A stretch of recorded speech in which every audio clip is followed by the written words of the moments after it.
Berita Sumsel 24 jam hari ini, kepergok mencuri kabel tembaga di gudang Palembang Indah Mall. 3 pekerja renovasi mal diserahkan ke SPKT Polrestabes Palembang Rabu kemarin.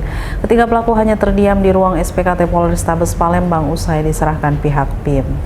Menurut karyawan PIM, Aidil Fitriansyah, ketika pelaku sudah sering melakukan pencurian tersebut, bahkan ini yang keempat kalinya. Terungkapnya aksi pencurian kabel tembaga ini berkat rekaman CCTV. Berdasarkan pengakuan pelaku, mereka memotong kabel tersebut lalu dijual, hasilnya dibagi rata. Kasat Reskrim Polrestabes Palembang Kompol Tri Wahyudi membenarkan adanya penyerahan pelaku tindak pidana pencurian. Dengan pemberatan, ketiganya akan diproses hukum. Reporter dan juru kamera Kurniawan, Valpres.com. Demikianlah berita Sumsel 24 jam hari ini. Jangan lupa untuk mendukung program kami lainnya di YouTube Valpres Official seperti podcast Cukup Pedes, Budak Lorong, Bahasa yang ternyata bukan mistis, Sidak dan Ruang Cerita bersama Kakak Juli. Saya Betanika Susmanda, sampai jumpa.